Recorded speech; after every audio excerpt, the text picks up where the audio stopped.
দেখছেন স্বপ্নধারা নিউজের এক্সট্রা সহযোগিতায় ক্যামব্রিজ স্কুল অ্যান্ড কলেজ ও আলোক হেলথ কেয়ার অ্যান্ড হাসপাতাল। রাজনীতিতে বিশ্বাস অবিশ্বাস আজকের বিষয়ে গত কিছুদিন ধরে একটু খেয়াল করবেন যে রাজনৈতিক দলগুলো যারা আছে তাদের বক্তব্য, বিশেষ করে নির্বাচন কেন্দ্রিক যে বক্তব্য, সেখানে অনেক মত পার্থক্য আমরা দেখতে পাচ্ছি।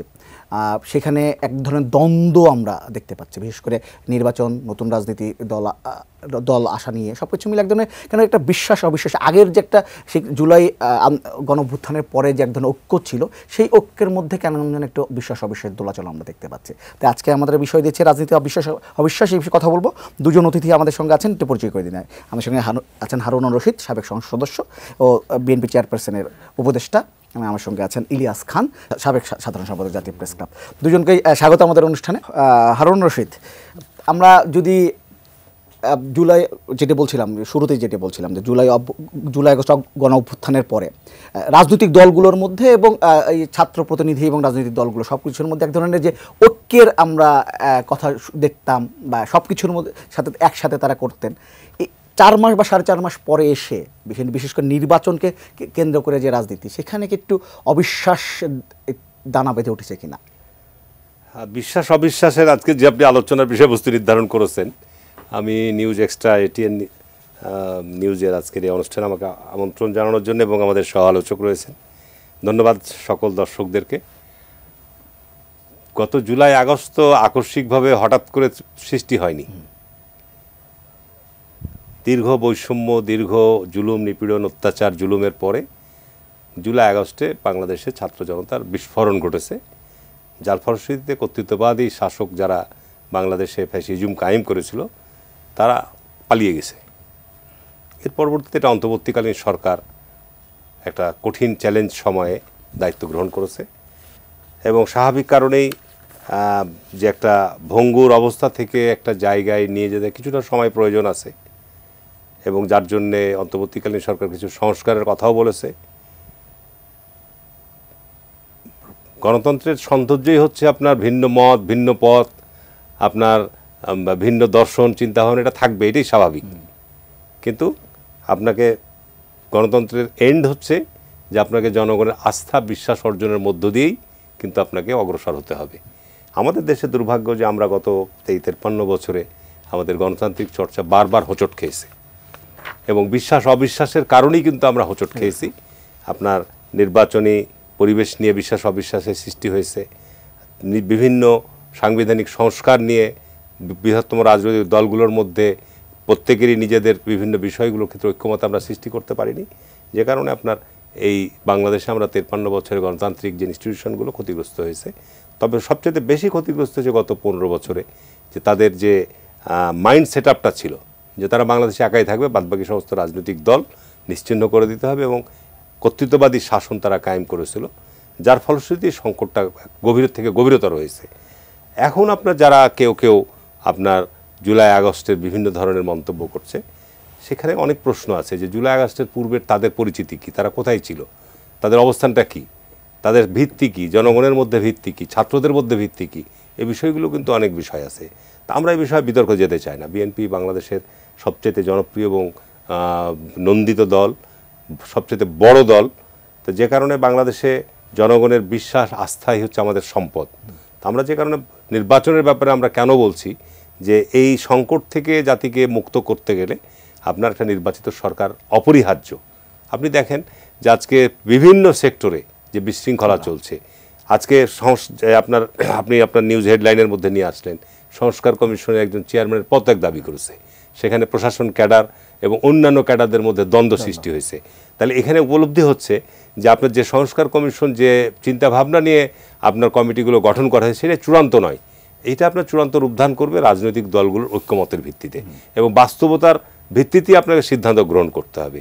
আপনি এই সময়ে আমার মনে হয় যে সংস্কার কমিশনের যে রিপোর্টগুলো আসছে বিভিন্ন জনের, সেই রিপোর্টগুলোর ক্ষেত্রে আমাদেরও অনেক বিষয় এখানে, যেমন আমাদের দুর্নীতির ক্ষেত্রে আপনার কিছুদিন আগে শ্বেতপত্র প্রকাশিত হয়েছে, সেখানে অনেক বিষয় আপনার বিস্তারিতভাবে আসে নাই।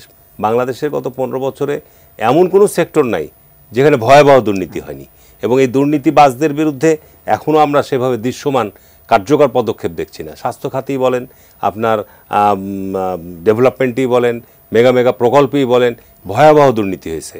এখন এই দুর্নীতিগুলো আমরা গত 15 বছর গণমাধ্যমে সামান্য কিছু পেয়েছি, কিন্তু এখন সরকারের দায়িত্ব হচ্ছে যে সে অপশক্তি তো নাই, যেহেতু অপশক্তি নাই, সুতরাং যারা বিগত সময়ে বাংলাদেশের এই অর্থনৈতিক অগ্রযাত্রাকে ধ্বংস করেছে, লুটপাট করেছে, দুর্নীতির সাথে যে মহোৎসব করেছে, এই জায়গাগুলোকে আমাদেরকে আপনার যত দ্রুততম সময় জনগণের কাছে আস্থা বিশ্বাস সৃষ্টির জন্য এটা আমার মনে হয় যে ক্লিয়ার হওয়া দরকার।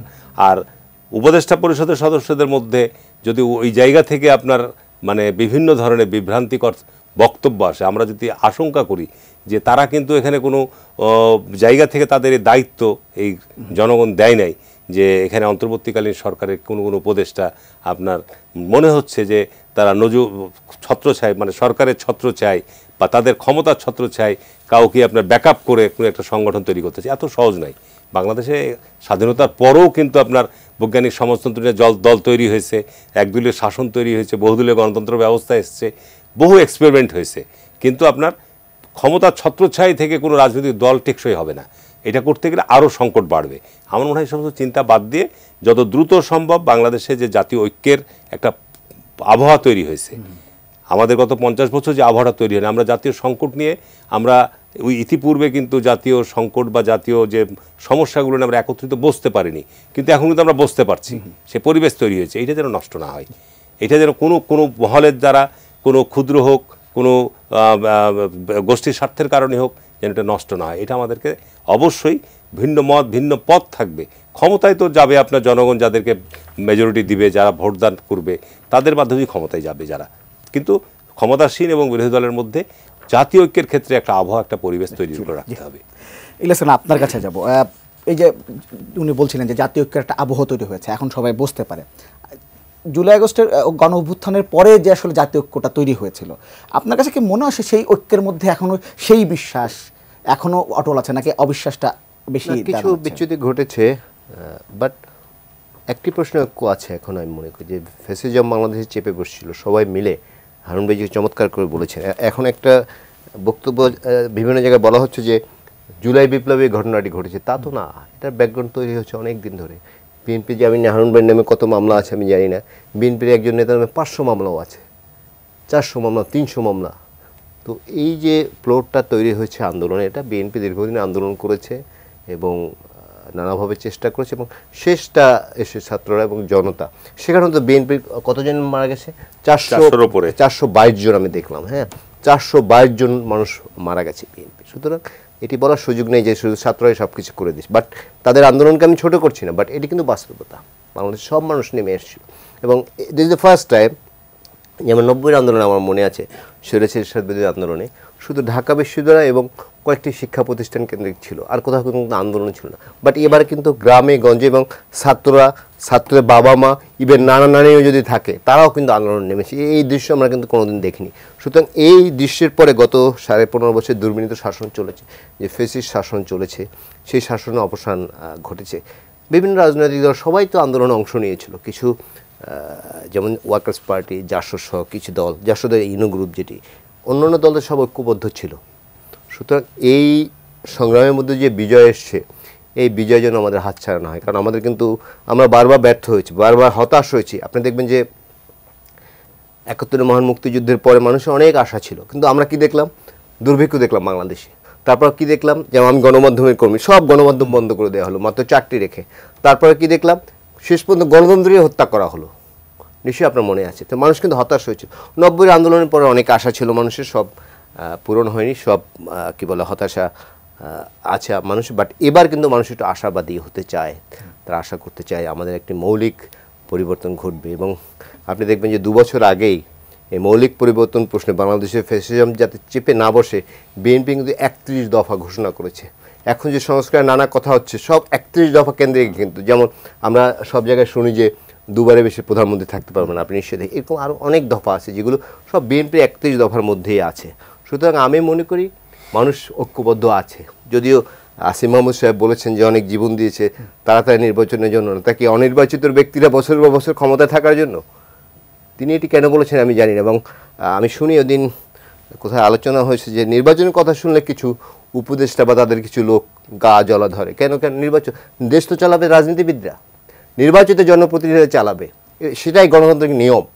আন্দোলন হয়েছে, স্বৈরাচার মুক্ত হয়েছে। আমাদের কিন্তু মনে আছে এরশাদের 9.5 বছর শাসনের পরে তার যখন পতন হয়, তারপরে কিন্তু জাস্টিস শাহাবুদ্দিন অধীন সরকার হয়েছিল, তারা কিন্তু 3 মাসের মধ্যে নির্বাচন দিয়েছিল। এবার বলা হচ্ছে 15.5 বছরের অনেক কিছু জমেছে, অনেক জগদ্দল পাথরের মধ্যে চেপেছিল, তারা নানাভাবে শোষণ করেছে, নানা কিছু আয়নাগর হয়েছে, অনেক কিছু হয়েছিল আমরা জানি। কিন্তু এটি করতে কত সময় লাগবে এগুলো সংস্কার করতে? আর এই 11টি সংস্কার কমিশন করা হয়েছে, খুব বেশি তৎপরতা কিন্তু দৃশ্যমান হচ্ছে না। যদি নির্বাচনের রোডম্যাপ ঘোষণা করা হয়, ধরুন বললো যে আগামী 6 মাসে নির্বাচন হবে, সেই অনুযায়ী কিন্তু আমি সব ছক করব যে আমার এইটা করতে হবে, এইটা করতে হবে। যেমন এখন যে নির্বাচন কমিশন সংস্কার করার কথা বলা হচ্ছে, কারণ আমরা জানি যে 15.5 বছর নির্বাসনে পাঠানো হয়েছিল, রাতে ভোট হয়েছে, ডামি ভোট হয়েছে, ভোট ছাড়া পার্লামেন্ট সদস্য হয়েছে, এবং এমন পার্লামেন্ট সদস্য হয়েছে যে আজকে কুয়েতের জেলে আছে আমরা জানি যে 4 বছর ধরে। তারপর একজন মন্ত্রী ছিল, প্রতিমন্ত্রী, পৃথিবীর দ্বারে দ্বারে ঘুরেছে, নিশ্চয়ই আপনার মনে আছে, তথ্য প্রতিমন্ত্রী ছিলেন, কানাডা গিয়েছেন, ঢুকতে দেননি, দুবাই এসেছেন, ঢুকতে দেননি, পরে ওখানে এয়ারপোর্টে ঘুমিয়েছিল। এইসব লোক তো বাংলাদেশে এমপি হয়েছিল। শুধু এখন একটি সুষ্ঠু নির্বাচন দরকার। জনগণের একটা নির্বাচন ক্ষুধা আছে, কারণ দীর্ঘদিন তারা ভোট দিতে পারেনি। শুধু পার্লামেন্ট নির্বাচনে না, আপনি দেখুন স্থানীয় সরকারের যে নির্বাচনগুলো, সেখানেও কিন্তু কেউ ভোট দিতে পারেনি। তারপরে যে স্কুল কলেজে যে কমিটি, এই ছোটোখাটো পাড়ায় মহল্লায় যেসব কমিটি আছে, সেখানেও মাস্ট আওয়ামী লীগের লোক থাকতে হবে, এবং মানুষের কোনো চয়েস করার সুযোগ ছিল না যে না আমি এই ব্যক্তিকে দায়িত্ব দিতে চাই। সুতরাং এই অবসানের জন্য একটু সুষ্ঠু নির্বাচন বাংলাদেশে দরকার। হারুন রশিদ, আপনার কাছে ভাই যেমনটা বলছিলেন যে আসিফ মাহমুদের একটা বক্তব্য তিনি কোট করলেন, আমি একটু সেটা নিয়ে একটু জানতে চাই। তিনি আজকে বলেছেন এক জায়গায় যে শুধুমাত্র একটি নির্বাচনের জন্য এত মানুষ জীবন দেয় নাই, তিনি আজকে ঠাকুরগাঁও বলেছেন একটি জায়গায়।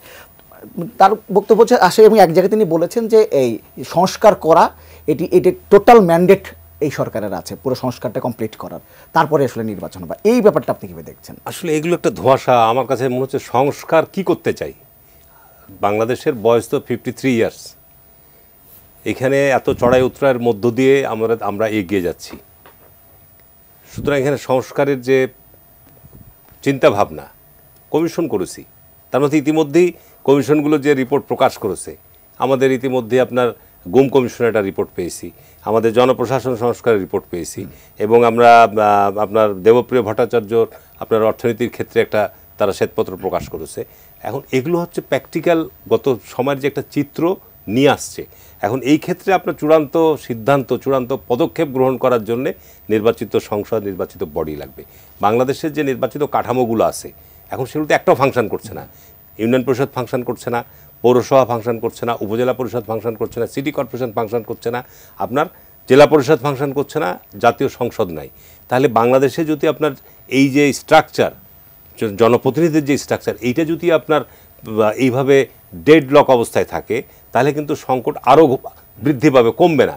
এখন এইখানে যারা আজকে এই অস্থায়ী দায়িত্ব নিয়েছে, তাদের মধ্যে তার বিভিন্নজন বিভিন্ন কথা বলতে, আমি এটার কোনো কমেন্টস করতে চাই না। তাদের জায়গা থেকে তারা বলছে, এইটা প্রতিক্রিয়া কিন্তু বিভিন্ন জায়গা থেকে হচ্ছে। এই দায়িত্ব তাদেরকে দেওয়া হয়নি।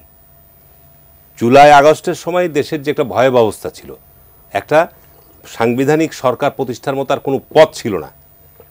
সেখানে যেহেতু সারা পৃথিবীতেই, আপনি বাংলাদেশেও 7ই নভেম্বর আপনার যখন শেখ মুজিব মৃত্যুর পর, সেখানেও আপনার সংবিধানের পরিবর্তন এসছে 5ম সংশোধনের মধ্য দিয়ে।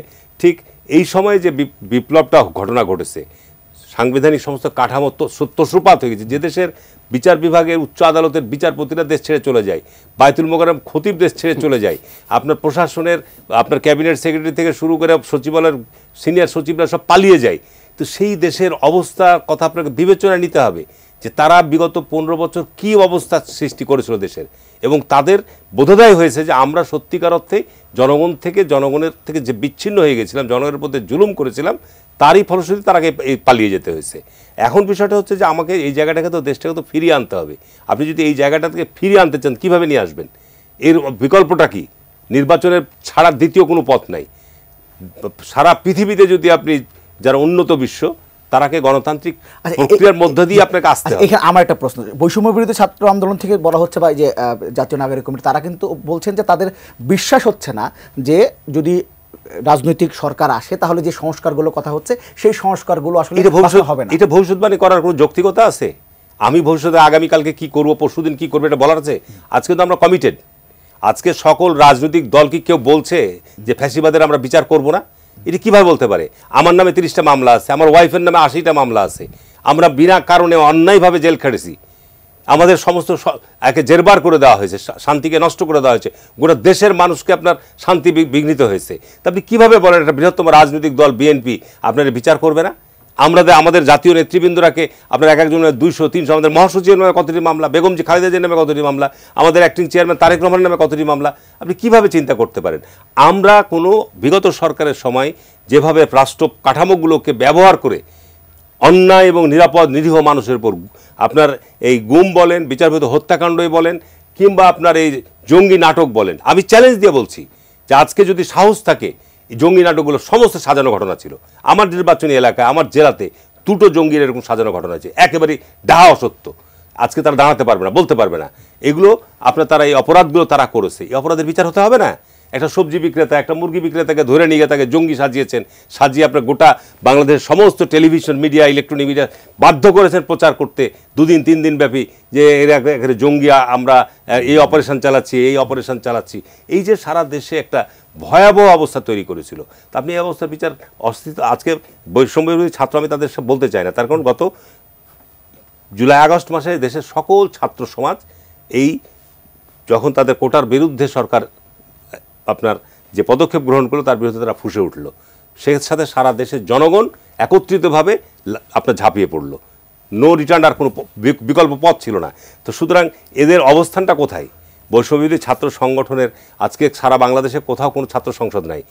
বরং আমি মনে করি যে আজকে ছাত্ররা রাজনীতি করার যে স্পৃহা বা আকাঙ্ক্ষা তৈরি হচ্ছে, ছাত্ররা অবশ্যই উচ্চ শিক্ষাঙ্গনগুলোতে যদি রাজনৈতিক চর্চা থাকে তাহলে সেখানে রাজনীতির নেতৃত্ব তৈরি হবে। সেটা গত 15-20 বছর ছিল না। সুতরাং আজকে একটা আপনার সুষ্ঠু শান্তিপূর্ণ পরিবেশের মধ্য দিয়ে শিক্ষাঙ্গনগুলোতে একটা সহ অবস্থানের মধ্য দিয়ে রাজনৈতিক পরিবেশ সৃষ্টি করতে হবে আমাদেরকে। এটা ছাত্রদেরকেই করতে হবে, ছাত্রদেরকেই করতে হবে।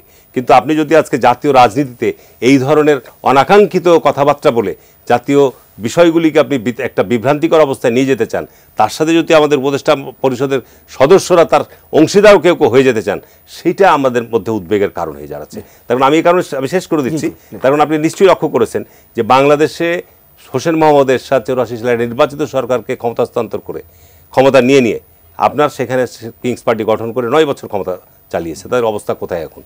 আবার 111-এর সময়ও আপনার রাজনীতিবিদদের বিরুদ্ধে দুর্নীতির অভিযোগ নিয়ে 2 বছর ফখরুদ্দিন মহিউদ্দিন দেশের পর কী জুলুম নিপীড়ন চালিয়েছে, দিয়ে আবার বিদায় হয়েছে, তথাকথিত একটা ভুয়া নির্বাচন দিয়ে আপনার ক্ষমতা হস্তান্তর করে চলে গেছে।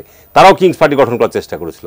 সুতরাং আজকে যদি আপনার এই অন্তর্বর্তী সরকারের ডক্টর ইউনূসের হয়তো কিংস পার্টি করার কোনো ইচ্ছা আছে কি না আমি বলতে পারবো না, তবে পদ্মার অন্তরালে এই সমস্ত ঘটনার সাথে অন্য কেউ জড়িত আছে কিনা, তার কারণে গত সময়ের সাথে যে ভয়াবহ যারা জড়িত, আপনি গুম কমিশনের রিপোর্টে দেখেন। কিংস পার্টির কথা বলছেন, গতকাল এই অনুষ্ঠানেই জাতীয় নাগরিক কমিটির মুখপাত্র সামান্তা শারমিন এসেছিলেন। তিনি অভিযোগ করেছেন যে বাংলাদেশের সবচেয়ে বড় কিংস পার্টির নাম বিএনপি। আমি ঠিক আছে বলতে পারে আপনি কিংস পার্টি, তার কারণ বিএনপি আপনার জন্ম হয়েছে 1978 সালের আপনার 1 সেপ্টেম্বর, ঠিক আছে? কারণ শেখ মুজিব যখন বাংলাদেশের সমস্ত রাজনৈতিক দলকে নিষিদ্ধ করে দিল, বাকশাল কায়েম করলো, সেই প্রেক্ষাপটে ওটাও একটা বিপ্লবের মধ্যে যে সরকার প্রতিষ্ঠিত হয়েছে এবং আওয়ামী লীগ যে নিষিদ্ধ হয়েছিল সেটা কিন্তু আপনার ওই বিপ্লবের মধ্যে দিয়ে আওয়ামী লীগ আবার নতুনভাবে পুনরুজ্জীবিত হয়েছে। সেগুলো অনেক পিছনের ইতিহাস। এবং জিয়াউর রহমান যেটা করে গেছে বাংলাদেশের ইতিহাসে, উনি এখনও কেন অমর হয়ে আছেন। জিয়াউর রহমান বাংলাদেশের রাজনীতিতে সত্যিকার অর্থে সিংহপুরুষ। উনি বাংলাদেশে বহুদলীয় গণতন্ত্রের পথ উন্মুক্ত করে গেছেন এবং উনি ক্ষমতায় থেকে রাজনীতির দল করেছেন, কিন্তু উনার বিরুদ্ধে এই অভিযোগ কেউ করতে পারবে না যে উনার নির্বাচনের সময় ছাত্র সংসদ নির্বাচন হয়েছে 80-র দশকে, সেই নির্বাচনে আমরা ছাত্র সংসদে আমরা নির্বাচন করেছি। সারা বাংলাদেশে কলেজ বিশ্ববিদ্যালয় সহ কোথাও আপনার ব্যালট বাক্স ডাকাতি হয়েছে, ছিনতাই হয়েছে, চুরি হয়েছে, এরকম বুয়েট বলেন, ঢাকা বিশ্ববিদ্যালয় বলেন, সারা বাংলাদেশের সকলেই তখন একটা ছাত্র রাজনীতির আবহাওয়া তৈরি করে দিয়ে গেছিলেন। সুতরাং উনি ছিলেন বাংলাদেশের এই গণতন্ত্র পুনঃপ্রতিষ্ঠায় বলেন, পুনঃপ্রত্যাবর্তনের ক্ষেত্রে উনি হচ্ছেন কিং, কোনো সন্দেহ নাই। আজকে বাংলাদেশের এই প্রেক্ষাপটে কেউ যদি চিন্তা করে যে আমরা কিংস পার্টি করব, এটা ব্যর্থ হবে, ব্যর্থ হবে, ব্যর্থ হবে, ব্যর্থ হবে। এটা জনগণ কোনো অবস্থাতে মেনে নেবে না। আমাদের তো অনেক সংকট, আমাদের জাতীয় আন্তর্জাতিক অনেক সংকট। একজন দর্শক আছে, ফোনটা নিয়ে আবার আসছে। হ্যালো, আসসালামু আলাইকুম। ওয়ালাইকুম আসসালাম। আপনার নামটি বলে প্রশ্নটি করুন। আমার নাম লিটন, আমি নেত্রকোনা সামগঞ্জ থেকে বলছি ভাইজান। জি লিটন বলেন। আমি ওই যে দলীয় সাবেক এমপি প্লাস ওই বিশেষজ্ঞ ভাইয়ের কাছে একটা প্রশ্ন করতাম। জি বলেন। প্রথম প্রশ্নটা হইল, ওই বিএনপি দলীয় এমপি ওই ভাইয়ের কথাবার্তা আমার খুব ভালো লাগে, প্লাস ওনার ওয়াইফ যে ওনার কথাবার্তা আমি প্রশ্নটা করেন শুনি, আমার ভালো লাগে। আমার প্রশ্নটা হলো ভাই, বিশ্বাস ও বিশ্বাস কিন্তু অনেক করছিলাম, করিয়া এই যে ক্ষমতায় বসাইছি, উনি যে প্রধান উপদেষ্টা হয়েছিল, আমরা কিন্তু খুব স্নেহ করে আদর করিয়া খুব বিশ্বাস করে ওনারে দিয়েছিলাম যে উনি দেশটার অবস্থানটা মোটামুটি একটা ভালো করি।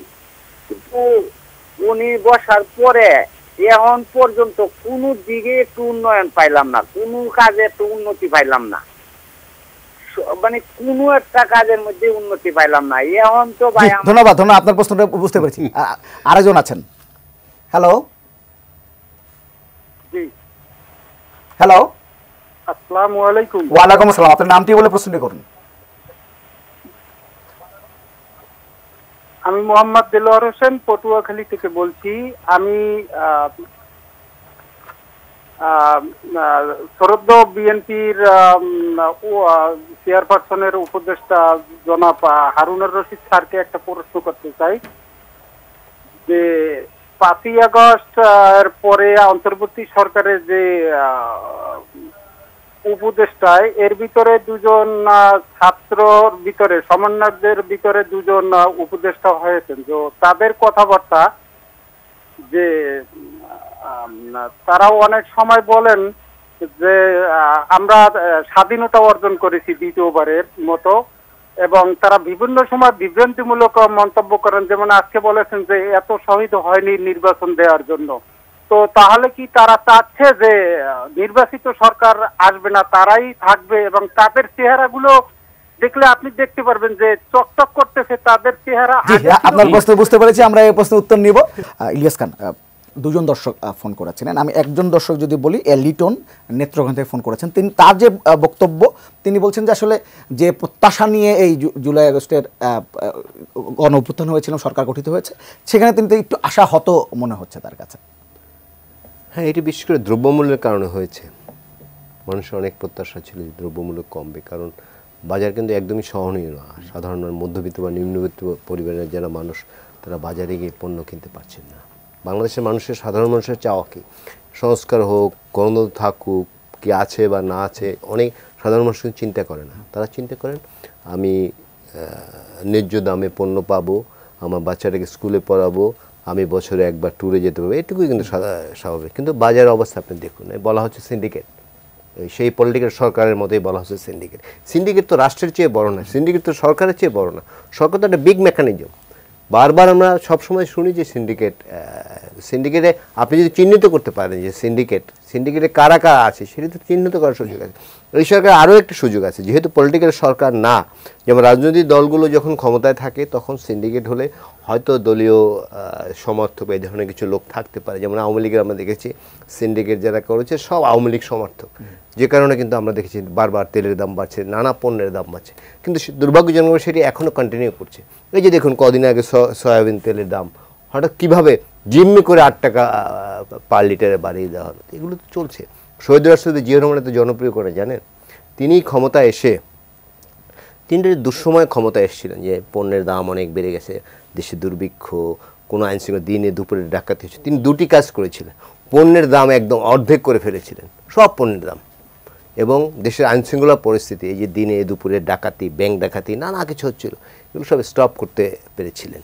কিন্তু এই সরকার, সেটি আমারও প্রশ্ন, এই ভাইটি যেমন বলেছেন যে আসলে পারছে বলে মনে, অন্তত দ্রব্যমূল্য নিয়ন্ত্রণে একটু। 4 মাস কি খুব বেশি সময় একটা বিপ্লবের পরে? একটা তো বাজার অস্থির অবস্থা থাকে। তো 4 মাস আমি যদি বলি যে 4 মাসের মধ্যে বাজার ঠিক করতে পারবে না, এটি বলার সুযোগ আছে বলে আমি মনে করি না। যেমন কাঁচামাল যা আছে, এই যেমন রংপুর থেকে যে পণ্যটি 10 টাকা কেজি আসে, ঢাকায় এসে 100 টাকা হয়। কেন হয়?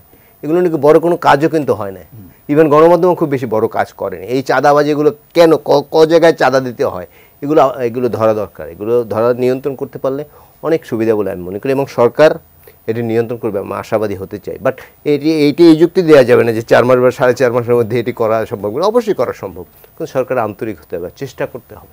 প্রশাসনের যে অস্থিরতা তৈরি হয়েছে, আমরা বিশেষ করে গত কয়েকদিন ধরে যেটা দেখতে পাচ্ছি, এটা তো একটা বড় ধরনের ইফেক্ট তৈরি করছে সবকিছুর মধ্যে। সরকার, ওই যে ভাই একটু বলেছে, রাজনৈতিক সরকার লাগবে নিয়ন্ত্রণ করতে, এগুলি অরাজনৈতিক সরকার পারবে না। রাজনৈতিক সরকার, তো রাজনৈতিক শক্তি যদি এখানে কাজ করে তাহলে এটি করতে পারবে। এমনি এই অনির্বাচিত সরকার এগুলো নিয়ন্ত্রণ করতে পারবে না। যত দ্রুত, আমি যেটা আগেও বলেছি এখনও বলি, যত দ্রুত সম্ভব এটি নির্বাচন দিয়ে, হাসিনা মার্কা নির্বাচন না, প্রকৃত নির্বাচন দিয়ে যায়, প্রকৃত জনপ্রতিনিধি, তারা যাতে দেশটিকে নিয়ন্ত্রণে নিতে পারে সেই চেষ্টা করতে হবে। আমি এই সরকার চেষ্টা করছে, এই অনেকের গা জ্বালা ধরে নির্বাচনের কথা শুনে, এটি গণতন্ত্রের জন্য, আমি গণতন্ত্রের জন্য লড়াই করলাম। আমি এখন গণতান্ত্রিক যে প্রসেস, যে নির্বাচিত প্রতিনিধির হাতে ক্ষমতা থাকবে, সেটি শুনলেই গা জ্বালা ধরে। এটি তো কোনো কথা না। কিন্তু নির্বাচনের তারিখটা মোটামুটি একটা ঘোষণা করেছে যে 25-এর শেষের দিকে অথবা 26-এর প্রথম অর্ধে। এক একজন এক এক কথা বলে। এই যে কি আসিফ মাহমুদ সাহেব বলেছেন যে এত মানুষ নিহত হয়েছে নির্বাচনের জন্য না। আমি জানি না অনির্বাচিত সরকার বছর পর বছর থাকার জন্য জীবন দিয়েছে কিনা, জানি না। তারপরে এক সময় প্রধান উপস্থিতি বলেছেন, তার পরের দিন তার প্রেস সেক্রেটারি কিন্তু অন্য কথা বলেছে। অন্য মানে খুব দূরে যাননি, বাট কাছাকাছি অন্য কথা বলেছেন। এবং আমরা এর নির্বাচনের কথাই শুনে, সেনা প্রধানকে প্রথম বলতে হয়েছে নির্বাচনের কথা, নিশ্চয়ই আমাদের মনে আছে। এটি তো হওয়া উচিত। একটা রোডম্যাপ ঘোষণা করুন, আপনি ওকে 1 বছরের মধ্যে আপনি নির্বাচন দেবেন, কখন দেবেন বলা হচ্ছে যৌক্তিক সময়ে সংস্কার করে। সংস্কার তো একটা কন্টিনিউয়াস প্রসেস। সংস্কার তো এমন না যে আমি 3 মাসের মধ্যে সবকিছু করে ফেলবো। কিন্তু বিভিন্ন রাজনৈতিক দল তো আজকেও জামায়াতের আমির বলেছেন যে সংস্কারের জন্য সরকারকে যৌক্তিক সময় দেওয়া যেতে পারে। উনি তো নির্বাচনের কথাও বলেছে। আজকে কোথায় দেখলাম যে আগামী বছর ডিসেম্বরের মধ্যে নির্বাচন দিতেই হবে, সেটা তিনি বলেছেন। যৌক্তিক সময় কি, কয় বছর, কয় দিন? আমরা এটি দেখি, এই টার্মটা অনেকেই ইউজ করেন যে যৌক্তিক সময় দিতে হবে। যৌক্তিক সময় কয় বছর? আমি একটু আগে বললাম না, শাহাবুদ্দিন সাহেব 3 মাস মধ্যে নির্বাচন দিয়েছেন, নিশ্চয়ই আমাদের মনে আছে। এটি তো কোনো কথা না। অন্যান্য তত্ত্বাবধায়ক সরকারগুলো 3 মাসের মধ্যে নির্বাচন, তার মেয়াদে ছিল 3 মাস। এই যে বলা হচ্ছে নানা সংস্কারের কথা, নানা কিছু চেঞ্জ করতে হবে, এই জন্য কত সময় লাগবে আপনার? অলরেডি তো 4.5 মাস চলে গেছে, তা আরও তো সময় পড়ে আছে। প্রধান উপস্থিতি যেটি বলেছেন যে আগামী বছর ডিসেম্বরের মধ্যে বা 26 জানুয়ারি প্রথম দিকে নির্বাচন দেবে, সেটি স্পেসিফিক করে বললেই হয়। আচ্ছা, যে আমি জানুয়ারি 5 তারিখে নির্বাচন দেবো সাপোজ, বা আমি জুনের 7 তারিখে নির্বাচন হবে, যে ডিসেম্বরে আমি 28 তারিখ নির্বাচন সাপোজ বললাম, যেটা বলে দিলে হয়, এবং ওটা ধরে আমি কাজ করতে থাকবো। হারুন রশিদ, একটা পপুলার ধারণা হচ্ছে যে এই মুহূর্তে যদি নির্বাচন হয় তাহলে, আচ্ছা, উনি আরো একটা কথা বলেছিলেন, এই প্রশ্ন করেছিলেন যে চকচক করছে এটি শুনে আমার খুব খারাপ লেগেছে। কারণ ছাত্রদের প্রতি আমাদের অনেক আস্থা। আমরা জানি যে যাদের অনেক চাহিদা কম, বিশেষ করে যাদের বড় ফ্যামিলি আছে বা অন্য কিছু, তাদের চাহিদা কিন্তু কম। এই অভিযোগ নিয়ে শুনতে না হয় যে যাদের চেহারা চকচকে, যেমন একজন সমন্বয়কে দেখলাম গাড়ি নিয়ে প্রশ্ন উঠেছে যে এত দামি গাড়ি কোথায় পেলো। এগুলো যেন না হয়, এটি আমরা আশা করতে চাই না। জি, যেটি প্রশ্ন করছিলাম হারুন রশিদ, যে একটা পপুলার ধারণা আছে যে এই মুহূর্তে যদি নির্বাচন হয় তাহলে বিএনপি একটা বড় ব্যবধানে এই সিট পাবে এবং তারা আসলে সরকার গঠন করবে। এই কারণে কি বিএনপি খুব তাড়াহুড়া করছে যে দ্রুত নির্বাচনটা দিয়ে দেওয়া হোক? না, এখানে দেখেন এই দুজন প্রশ্নকর্তা কিন্তু যে বিষয়টি সারমর্ম, সারাংশ যেটা, সেটা হচ্ছে যে তারা বর্তমানে 4 মাসে সরকারের যে সমস্ত পদক্ষেপ বা তারা স্বস্তি পাচ্ছে না, হতাশ, তাদের যে বক্তব্য হতাশ। আল্লাহ পাক পবিত্র কোরআনের মধ্যে সুস্পষ্ট হচ্ছে মানুষ অতি দ্রুততা প্রিয়। এখন 4 মাস হয়েছে, গত 16 বছর মানুষের প্রতি যে অন্যায়, অবিচার, বৈষম্যর শিকার হয়েছে, মানুষ কিন্তু এই রক্তপাতের মধ্য দিয়ে যে পরিবর্তন এবং হায়ানাদেরকে বিতাড়িত করেছে, তারা এখন নাই, তারা এখন কোনো ফ্যাক্টর না, ঠিক আছে না, তারা এখন কোনো প্রতিবন্ধকতাও না, তারা আপনার এখানে কোনো রাজনৈতিক শক্তিও না। তাহলে পারে এই যে যারা গত 15 বছর বৈষম্যের শিকার হয়েছে, যারা অন্যায় জুলুমের শিকার হয়েছে, তাদের তো প্রত্যাশা যে আমরা এখন এটার পরিবর্তন চাই। এই পরিবর্তনটা 4 মাস কিন্তু কম সময় না। আমি এই গত 4 মাসের মধ্যে তো বাংলাদেশের, বিশেষ করে ঢাকায় বহু অধিদপ্তর, সচিবালয়, বিভিন্ন জায়গায় আমি নিজে পদার্পণ করছি, এবং তাদের মধ্যে কিন্তু একটা হতাশা বিরাজ করছে। কারণটা কি, যে বিগত 15 বছর যারা আপনার সরকারের মানে নিয়ে আপনার কি বলবো এটাকে, আপনার সরকারের সুদৃষ্টি নিয়ে তারা গুরুত্বপূর্ণ বিভিন্ন জায়গা অবস্থান করছে, এখনও তারা সেই সব জায়গায় অবস্থান করছে। তাহলে আপনি সবাইকে না পারেন, অন্ততপক্ষে গুরুত্বপূর্ণ জায়গায় যারা এখনো অবস্থান করছে, সে সচিবালয়ই হোক, আপনার সেনাবাহিনীর মধ্যেই হোক, বা আপনার সশস্ত্র বাহিনীর মধ্যেই হোক, বা আপনার অন্যান্য জায়গাতেই হোক, সেই জায়গাগুলো তাদেরকে তো আপনাকে দ্রুত অপসারণ করা দরকার ছিল। তারা তো সবগুলোই শেখ হাসিনা নিয়োগপ্রাপ্ত কর্তৃত্ববাদী শাসকদের নিয়োগপ্রাপ্তই ব্যক্তি।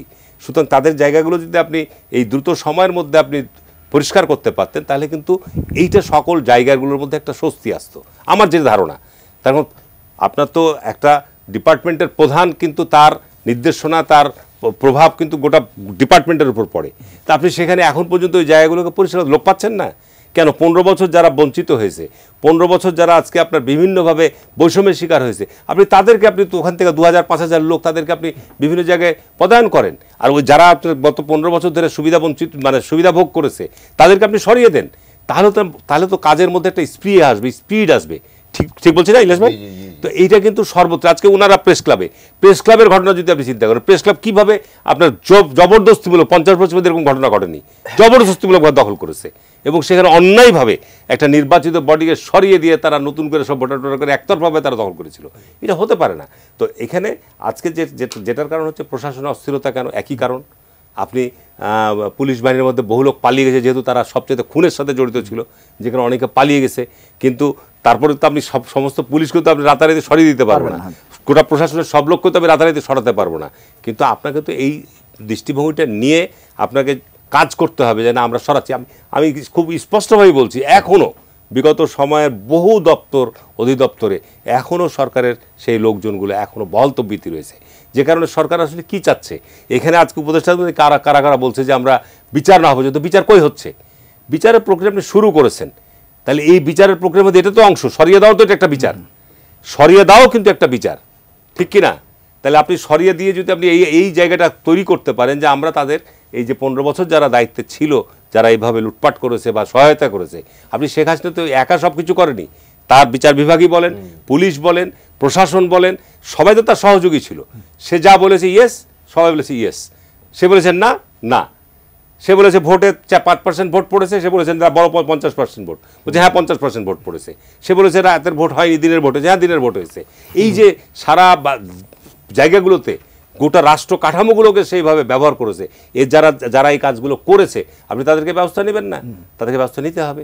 আপনি এখন বলবেন যে আমরা ওই সময় সরকারের হুকুম পালন করেছি, তাহলে সরকারের হুকুম যদি পালন করেই থাকেন, তাহলে তো আপনাদেরকে সেই হুকুমের খেসারত দিতে হবে না? খেসারত দিতে হবে। যে কারণে আজকের যে অস্থিরতা বিরাজ করছে, আমি মনে করি উপদেষ্টা পরিষদকে যেটা উচিত ছিল, উপদেষ্টা পরিষদ গঠনের সময় উচিত ছিল রাজনৈতিক দলগুলোর সাথে আলাপ আলোচনা করে, স্টেক হোল্ডার সবার সাথে আলোচনা করে, আপনার যারা এই বিগত এর সময় সেনাবাহিনী সহ সকলের সাথে আলোচনা করে আপনার এটার জন্য একটা গ্রহণযোগ্য একটা উপদেষ্টা পরিষদ। আজকে উপদেষ্টা পরিষদ কেন সমালোচনা হবে? আমি কেন উপদেষ্টা পরিষদের সমালোচনা করবো? উনি কেন উপদেষ্টা পরিষদের সমালোচনা করবে?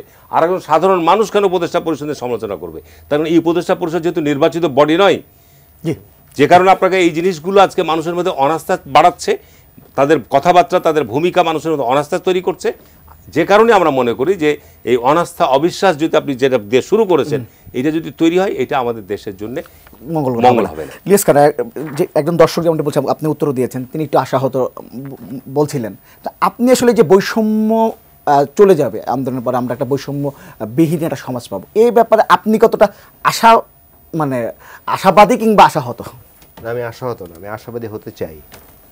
কারণ আমি এত আগেই বলেছি, আমরা বারবার আশাহত হয়েছি, এবার আশাবাদী হতে চাই।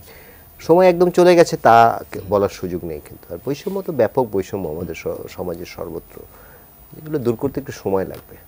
এই সরকার ট্রাই করছে। যেমন ধরুন, এই যদি বাংলাদেশের অবস্থা বলতে যাই, আমি একটু মিডিয়া নিয়ে বলবো। আমার হারুন ভাই বলছিলেন যে মিডিয়া নীতিকে কিছু বলে না। বাংলাদেশের মিডিয়া কেমন করা হয়েছিল, শুধু প্রধানমন্ত্রীর প্রেস কনফারেন্সটি সেটা দেখলে সারা পৃথিবীর মানুষ এবং সারা পৃথিবীতে যত বাঙালি আছে, বাংলাদেশি মানুষ, সবার একটা হাসির খোরাক ছিল এই সাংবাদিক সম্মেলন। এটা দুর্ভাগ্যজনক। এবং মিডিয়া আজকে এখানে এসছে, যেমন কোন টেলিভিশনে কে কথা বলবে সেটি কিন্তু বিশেষ জায়গা থেকে নির্দেশ আসতো, এবং যে জায়গা থেকে নির্দেশ আসতো সেই জায়গা থেকে কিন্তু নির্দেশ আসার কথা না। তাদের কিন্তু কাজ এটা না, কিন্তু এরকম একটি দেশ তৈরি করা হয়েছে। আমি আমার দেশে চাকরি করতাম, আমার দেশ পত্রিকাটি বন্ধ করে দেওয়া হয়েছিল। কেন বন্ধ করে দেওয়া হয়েছিল? কয়েকটি খুব সত্য রিপোর্ট ছাপা হয়েছিল, কিন্তু এটি আওয়ামী লীগের বিপক্ষে গিয়েছে। তারা মনে করে যেমন যে করে একটি রায় দিতে হবে, মনে আছে আমি সে নিজামুল হক বিচারপতি নিজামুল হক, উনি একজন স্কাইপিতে কথা বলছিলেন এরকম। তারপরে এই যে চেম্বার আদালতে গেলেই স্টে, এরকম অনেকগুলো রিপোর্ট হয়েছিল। তারপর কি পত্রিকাটি বন্ধ করে দিয়েছে। আমাদের দেশের যিনি সম্পাদক, তিনি বোধহয় পৃথিবীর একমাত্র সম্পাদক, আমি জানি না অন্য কোনো দেশে আছে কিনা, সর্বাধিক সময় জেল খেটেছেন, কিন্তু নানাভাবে নির্যাতিত হয়েছেন, তাকে প্রাণনাশের চেষ্টা করেছে, কুষ্টিয়ে তার উপর হামলা করা স্টুডিওতেই।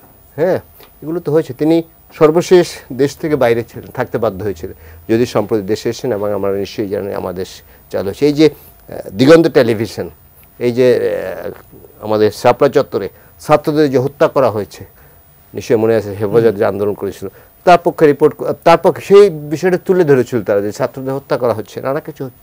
এই জন্য দিগন্ত টেলিভিশন বন্ধ করে দেওয়া হচ্ছে। তারপর দেখুন চ্যানেল 1 বন্ধ করে দেয়, সিএসবি বন্ধ করে দেওয়া হচ্ছে। মানে সব সরকারের বশংবদ হতে হবে, সরকার যেভাবে বলবে সেইভাবে চলতে হবে। সেটি যদি না হয় তাহলে সেই মিডিয়া বাংলাদেশ থাকবে না। এই অবস্থা তৈরি করেছিল। আর অনেক সাংবাদিক বেকার ছিল, এবং সাংবাদিক হত্যাও করেছে। যেমন এই আমার বোধহয় রুনি, এই আপনাদের টেলিভিশনে চাকরি করতে সাগর রুনি, এটিএন বাংলায়। আপনি দেখুন, তোমরা যদি চার্জশিট না দিতে পারো বলো যে আমরা দিতে পারছি না। বারবার কিন্তু 100 কত আমি ভুলেও গেছি যে 114 বা 15 বার সময় নেওয়া হয়। সেটা দুর্ভাগ্যজনক। কোনো সাংবাদিক হত্যাকাণ্ডের কোনো বিচার হয়নি। তো এই বাংলাদেশ তৈরি করেছিল, গুমঘর তৈরি করেছিল। তারপর কি নানা অত্যাচার নিয়ে মানবাধিকার। আমি লাস্ট কথাটা বলি, যে মায়ের ডাকে একটি সংগঠন আছে, আপনারা জানেন, যে প্রেস ক্লাবের সামনে প্রায় সমাবেশ করতো, এবং সেই বাচ্চাদের কান্না, তার বাবার সাথে দেখা করতে চায়, কথা বলতে চায়, স্ত্রী, এই বাংলাদেশটা তৈরি করেছিল। শেষ সময় চলে এসে একদম। আমি একটু হারুন রশিদ আপনার কাছে আসতে চাই। এই গতকালই বিএনপি মহাসচিব মির্জা ফখরুল ইসলাম আলমগীর এক জায়গায় বলেছেন যে ভোট ও ভাতের অধিকার জন্য 5ই আগস্টের মতো রাস্তায় নামতে হবে, তিনি এক বক্তৃতায় বলেছেন। আবার কেন রাস্তায় নামার কথা আসছে? ছোট করে আসলে আমরা এই উপদেষ্টা মণ্ডলীর মধ্য থেকে, বা যাদের জনগণের মধ্যে কি অবস্থান, কি অস্তিত্ব, কি ভিত্তি, সেই বিষয়গুলো তো বিবেচনা নিতে হবে উপদেষ্টা পরিষদকে। এবং আজকে যদি এইটা অন্তর্বর্তীকালীন সরকারের মেয়াদ, যেটা প্রধান উপদেষ্টা বলেছে 25-এর শেষে অথবা 26-এর প্রথমার্ধে, মানে জুন পর্যন্ত, এখন এই 1.5 বছর, আবার এদিকে সেনাবাহিনী প্রধান বলেছিল যে মাঠে সেনাবাহিনী 1.5 বছরের বেশি থাকা ঠিক হবে না। তো এখন স্বাভাবিক কারণে এই যে একটা বিভ্রান্তি তৈরি হচ্ছে জায়গাগুলো থেকে, যে কারণে আপনার মানুষের মধ্যে কিন্তু একটা অস্বস্তি বাড়ছে, সামাজিক অস্থিরতা বাড়ছে। বিভিন্ন ক্ষেত্রে মানুষের যে বৈষম্য, তারা মনে করছে এই সরকারের কাছে আমরা রাস্তায় নেমে গিয়ে কালকেই আমরা দাবি আদায় করব, যে কারণে এই সরকারের পক্ষ থেকে এই দাবিগুলো সত্যিকার অর্থে বাস্তবায়ন করা এই স্বল্প সময়ে তো সম্ভব নয়। এখন একটা দুর্বল সরকার তার এবং বৈষম্যের শিকার, তারাও যারা রাস্তায় কথা বলছে তারা কিন্তু সত্যিকার অর্থে বৈষম্যের শিকার হয়েছে, অস্বীকার করার পথ নাই। কিন্তু তারা যেভাবে রাস্তায় নেমে আসে, এতে হচ্ছে জনজীবনে একটা সাংঘাতিক বিশৃঙ্খলা তৈরি হচ্ছে, যে কারণে আপনার এখানে যেহেতু বিভিন্নভাবে বিভিন্ন কথা বলছে, এবং আমরা বারবার চাচ্ছি যে উপদেষ্টা পরিষদের জায়গা থেকে একটা ক্লিয়ার ঘোষণা আসুক, একটা রোড ম্যাপ আসুক। তার কারণ আপনার এই নির্বাচন কমিশন হয়ে গেছে, নির্বাচন কমিশনকে নিয়ে প্রধান উপদেষ্টা বসুক, যে তাদের নির্বাচনের আপনার হালনাগাদ করতে ভোটার তালিকা কতদিন লাগবে, নির্বাচনের রোড ম্যাপ দিতে কতদিন লাগবে, বসে আপনি একটা জাতির উদ্দেশ্যে উনি ভাষণ দিয়ে পরিষ্কার করে দেখ এখানে সংস্কারের বিষয়ে কী কী বিষয় উনি সংস্কার করবেন। উনি কি এই 1.5 বছরের মধ্যে আমাদেরকে নিশ্চয়তা দিতে পারবেন যে শেখ হাসিনার উনি বিচার নিষ্পত্তি করতে পারবেন, এই গুম এবং যারা খুনের সাথে জড়িত তাদেরকে উনি বিচার এই 1.5 বছরের মধ্যে নিষ্পত্তি করতে পারবেন? বিচার তো দীর্ঘসূত্র প্রক্রিয়ার ব্যাপার। এই জন্য আমি মনে করি যে আমাদের ইলিয়াস ভাই যে কথাগুলো বলেছে, যে বাংলাদেশের সকল সেক্টর, মিডিয়া বলেন, ইলেকট্রনিক্স মিডিয়া বলেন, বা আপনার গণমাধ্যম বলেন, প্রশাসন বলেন, সমস্ত ক্ষেত্রে এগুলো আমাদের নতুন প্রজন্মকে তাদের পাঠ্যপুস্তকের মধ্যে অন্তর্ভুক্ত করতে হবে। আমাদের সময় শেষ হয়ে গেছে। ধন্যবাদ আপনাদের দুজনকে, ধন্যবাদ আমাদের সঙ্গে যুক্ত হওয়ার জন্য। দর্শক, নিউজ এক্সট্রা আজকের পর্ব থেকে এখানে বিদায় নিচ্ছে। আগামী পর্ব আবার দেখা হবে। ততক্ষণ পর্যন্ত ভালো থাকবেন, সুস্থ থাকবেন, এটি নিউজের সঙ্গে থাকবেন।